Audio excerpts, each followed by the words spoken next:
Hey everyone, David Rishpan here, back on YouTube with another tutorial. This is something I have seen from almost all of my students over 20 years of teaching.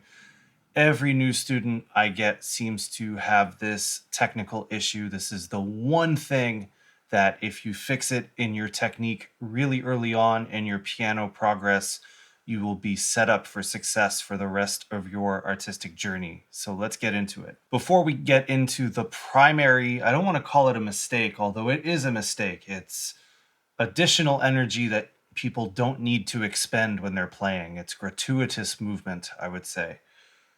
And before that, before we talk about that specifically, I want to just talk about how to install yourself, how to sit at a piano, at a keyboard for maximum comfort, maximum access to the instrument, and to be at your most effortless and most relaxed playing position. So my stomach, my belly button, is kind of lined up over middle C, middle D, really. And I'm actually sitting a little bit too close. So I'm going to pull the bench just a little bit back so that now I am sitting on the edge of the bench, more towards the edge of the bench. And I'm still centered. My torso is still centered over middle D, middle C, middle D, whatever. And that allows me to access the entire span of the keyboard without having to move. I don't really need to tilt one way or the other. I don't need to shift my weight drastically. I can really access the entire instrument just from sitting here in the middle.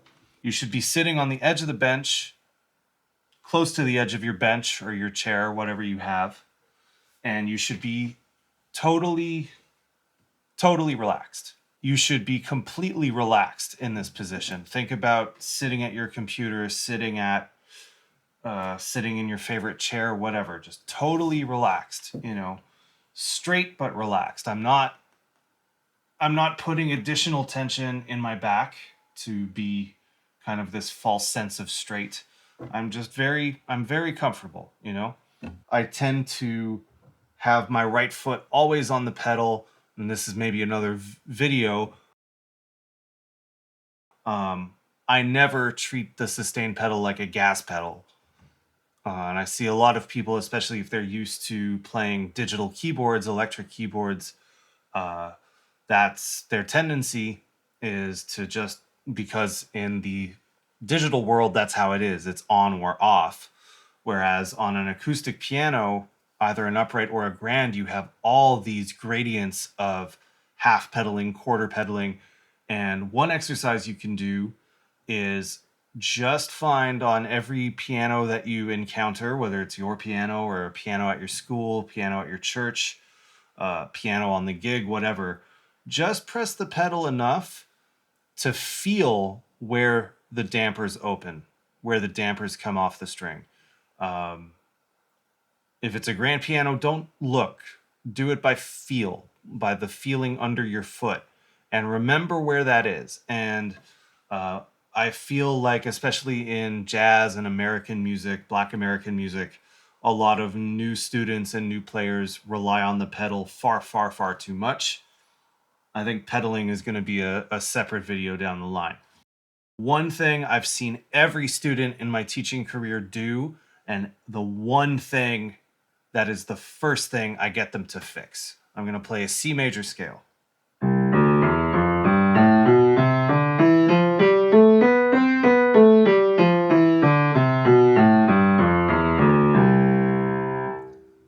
I'm going to play that C major scale again, and I want you to watch my arms and my wrist and my hand.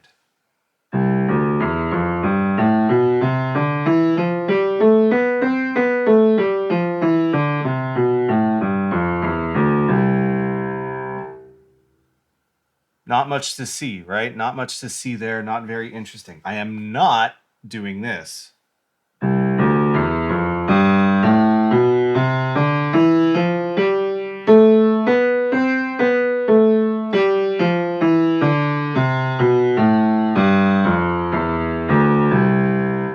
I call it the chicken wing. I don't know where this comes from in the pedagogy. I don't know why every student I've ever had seems to have this ingrained in their physicality and their playing.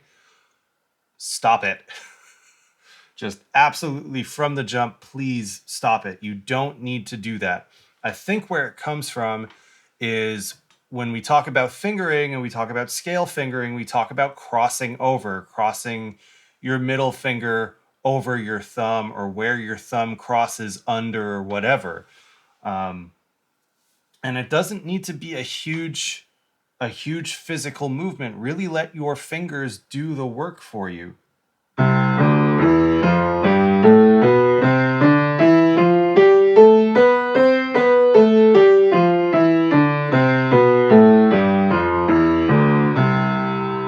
I'll try and zoom in on this.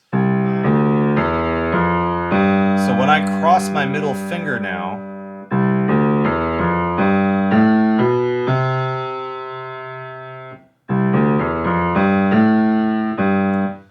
what I want you to do as an exercise is just put your hand out, okay, and then tuck your thumb underneath the rest of your fingers.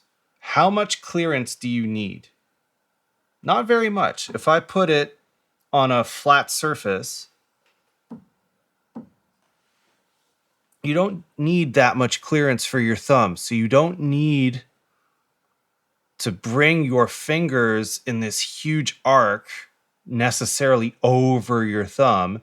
And you certainly don't need, the elbow doesn't help you. The wrist, there's maybe a slight rotation of the wrist, but there's nothing from the elbow or shoulder. There's no reason for that to happen. There's absolutely no reason for it. Practice your scales incredibly slowly and focus just on the crosses. So if I'm focusing on my left hand, so here my third finger is going to cross over my thumb.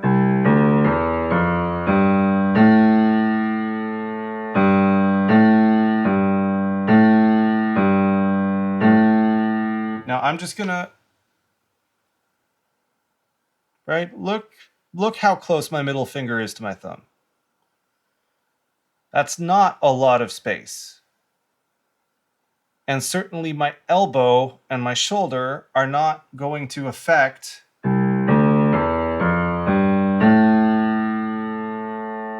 crossover. Now, when you cross with the ring finger, that takes a little more wrist, and you'll see that every time I cross, my wrist winds up being on a bit of an angle, but it's not my wrist, in my conception of it, it's not my wrist leading the way. It's my fingers, the four fingers, and my thumb is a pivot. So my four fingers are just pivoting over my thumb. And the wrist turns to be supportive, but there's nothing in the rest of the forearm, nothing in the elbow, nothing, certainly nothing in the shoulder. And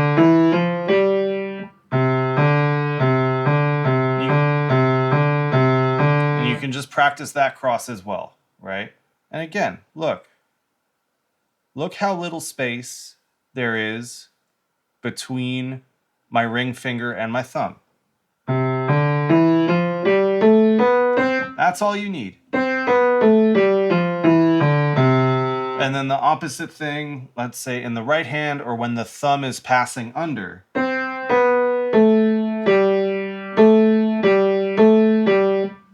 It's the same amount of minimal distance, minimal space, right? And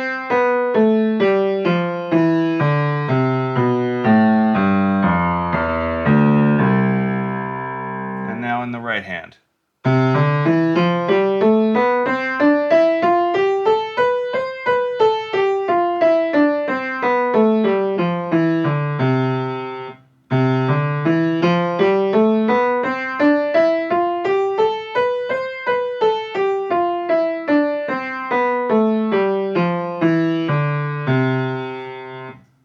Hands together.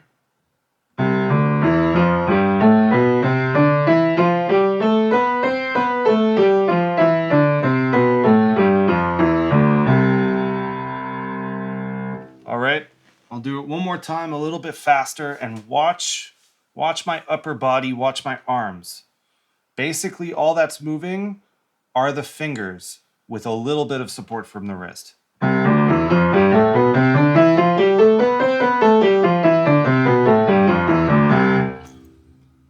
And again, my sitting position at the piano, I'm super comfortable, super relaxed. I can access the entirety of the keyboard from here. I don't need to move. Even if I start really low,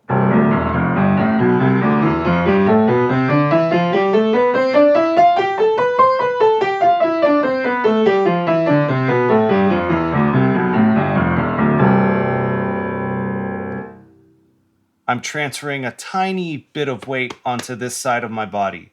Tiny bit of weight. And I'm crossing over with my right hand. But I am not contorting my body or twisting or doing anything extraneous with my upper body.